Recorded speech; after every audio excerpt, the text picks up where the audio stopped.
Halo mahasiswa FMIPA, hidup mahasiswa, hidup rakyat Indonesia, hidup perempuan Indonesia. FMIPA, saintis muda berkarya. Perkenalkan, saya Sriningsih Sitorus, Kepala Bidang Sosial Politik dari BEM FMIPA Unri, di mana menjadi moderator di acara kita, medis, yaitu MIPA Educate Discussion yang ditaja oleh Advospol BEM FMIPA Unri dengan pemateri yaitu Pak Ayat Cahyadi sebagai Wakil Wali Kota Pekanbaru dan Koordinator 3T yaitu Testing, Treasure, dan Treatment. Mari kita simak acara kita.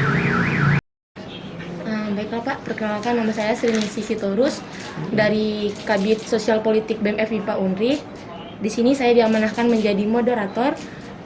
Yaitu saya akan memberikan beberapa pertanyaan dan saya berharap Bapak memberikan jawaban dari semua pertanyaan dari kami, Pak. Oke. Di pertanyaan pertama itu, Pak, terkait pada COVID-19 ini kan, Pak, dan kita sudah tahu kalau di Indonesia itu telah diterapkan PPKM yang sampai beberapa level kan, Pak. Dan di sini sudah ada surat edaran dan yang ingin kami tanyakan yaitu pada surat edaran yang dikeluarkan oleh Satgas Penanganan COVID-19 nomor 17 tahun 2021 tentang ketentuan perjalanan orang dalam negeri pada masa pandemi, pada bagian F.3D menyatakan seseorang harus menunjukkan kartu vaksin dan hasil tes PCR. Namun kenyataannya di lapangan hal ini tidak terjadi.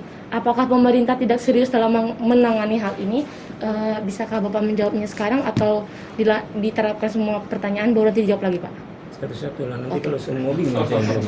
Baik, Pak. Ingat-ingat gitu kan, kacau nanti. Nah, jadi sangat serius ya. Pemerintah sangat serius dalam mengatasi ya, pandemi COVID ini.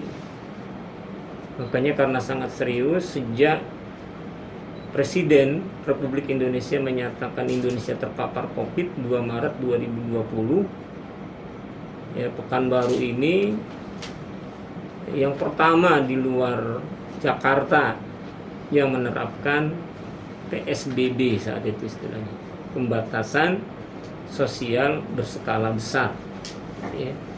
Di awal-awal Maret, April, Mei, 3 bulan ya, kita lakukan setiap 2 pekan kita evaluasi. Kenapa setiap 2 pekan dievaluasi, 14 hari dievaluasi? Karena masa inkubasi virus di tubuh itu 14 hari. Nah itu sih. Nah kemudian ini sempat turun, makanya kemudian ada istilah new normal kan, ya, atau perilaku hidup baru (PHB).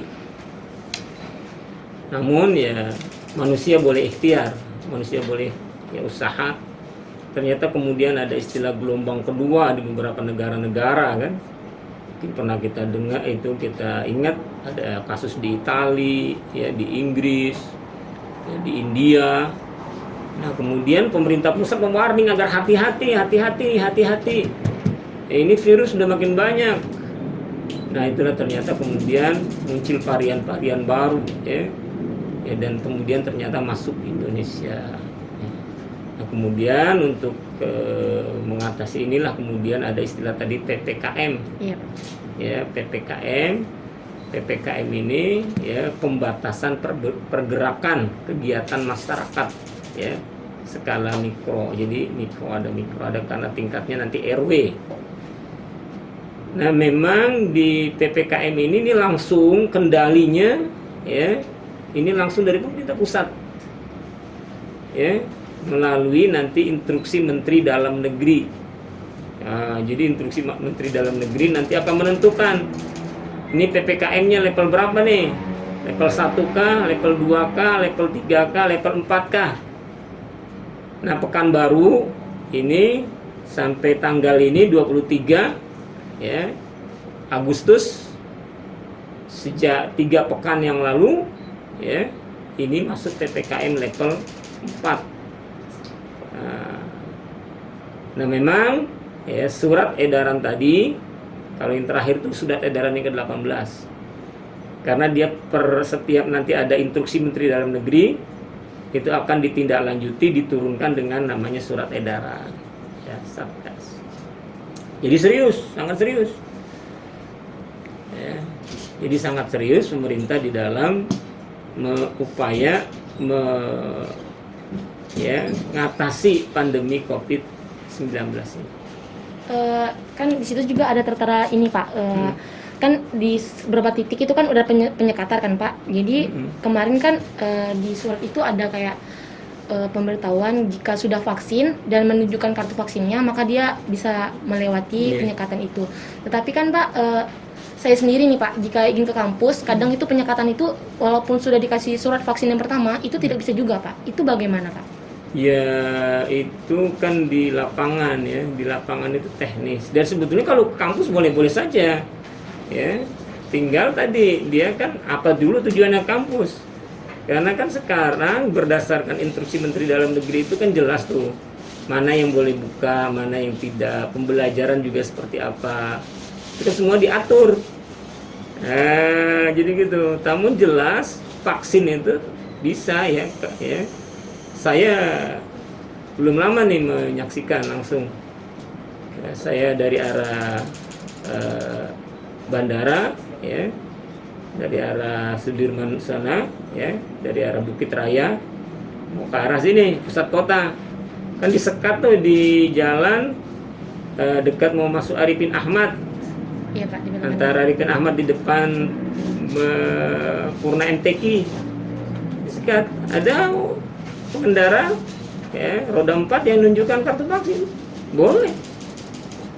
Mungkin waktu itu lain kasus tuh, ya.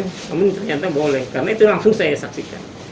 Jadi pertanyaan selanjutnya itu Pak,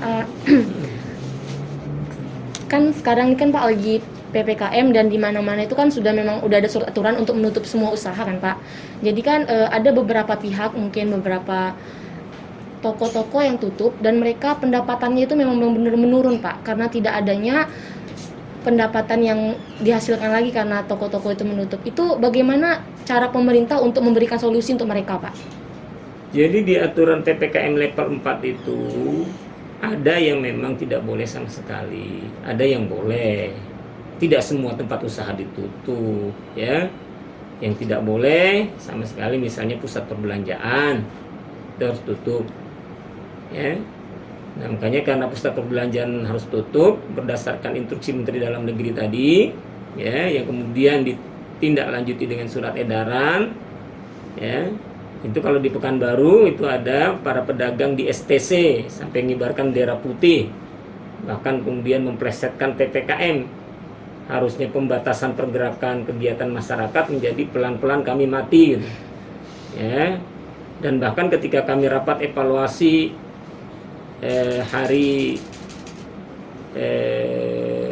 apa kemarin tuh ya, Jumat atau Sabtu ya, atau Kamis ya, itu perwakilan pedagang datang, ada yang dari perwakilan STC, ada yang perwakilan dari asosiasi pusat perbelanjaan, mereka ada asosiasinya, minta agar dibolehkan buka.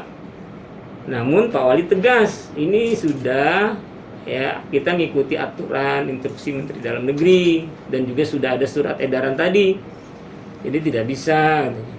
Namun kalau yang pasar tradisional ya ada yang datang itu langsung ke rumah dinas saya, ya. Itu langsung datang itu para pedagang, dia sebutnya pedagang pasar senggol tuh ya, yang antara jalan apa sebelah rumah sakit jiwa itu, Manyar Sakti atau Kutilang Sakti, Manyar Sakti mungkin ya, Manyar Sakti itu. Nah, datang, kami ini bukan pusat perbelanjaan Pak, katanya, kami ini tradisional, ya, kuliner kami ini, boleh nggak buka, ya, sebagian ada kulinernya. Nah kemarin seperti kita bahas juga dalam evaluasi itu, ya, boleh mereka sampai jam 8. Nah, jadi ada yang boleh, ya, misalnya tukang pangkas, tukang cukur tuh jelas di aturan tuh boleh. Namun tetap yang secara aturan dibolehkan ini tetap harus menerapkan protokol kesehatan. Nah, bagaimana nih bagi yang benar-benar terdampak, ya, sama sekali tak boleh. Nah, pemerintah kan juga memberikan bantuan, tadi ada ya bantuan UMKM, ada banyak ya bantuan-bantuan dikirimkan ya. Ya kalaupun mungkin belum semua, tidak tercover semua ya karena memang tadi anggaran terbatas. Jadi seperti itu.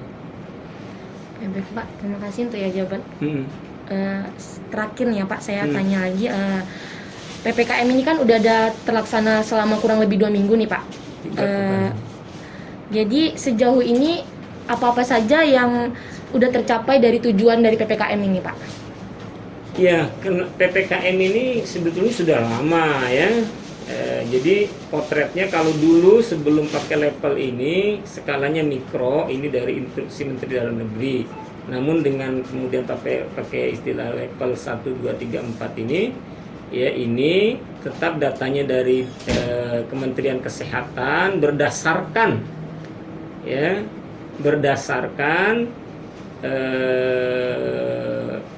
seberapa penularan COVID-19. Ada 5 sebetulnya item yang dinilai satu daerah itu masuk apakah PPKM level 4, 3, 2 atau 1. Ada beberapa item penilaian. Pertama positif rate, berapa kasusnya? Ya. Yang kedua angka kesembuhan, berapa angka kesembuhannya? Yang ketiga angka kematian. Kemudian yang keempat bor ini ketersediaan ruang tempat tidur untuk penanganan kalau yang terpapar COVID. Jangan sampai nanti di atas rata-rata nasional, harus di bawah rata-rata nasional. Ya, yang kelima terkait 3T, testing, tracing, tracer, ya, treatment. Nah jadi ini. Nah ini ya. Jadi pemerintah pusat melalui Kementerian Kesehatan memotret daerah itu dengan 5 indikator tadi. Kalau 5 indikatornya ini di bawah rata-rata nasional, biasanya levelnya 1 atau 2, bahkan bisa aja hijau. Kan ada beberapa kabupaten kota yang hijau. Karena tadi 5 indikatornya ini di bawah ya rata-rata nasional. Bahkan bisa jadi kalau hijau itu sama sekali tidak ada kasus, ya, tidak ada kasus di sana. Nah, jadi 5 indikator ini. Namun kalau 5 indikator ini 3 saja ya, di atas rata-rata nasional, biasanya langsung tuh 4 level 4, bahkan zonanya merah ya, merah.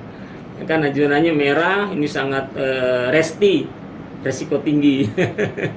Ya, merah, kemudian orange ya, sedang ini, kemudian kuning, rendah, hijau, aman COVID. Ya, biasanya kalau pakai warna seperti itu.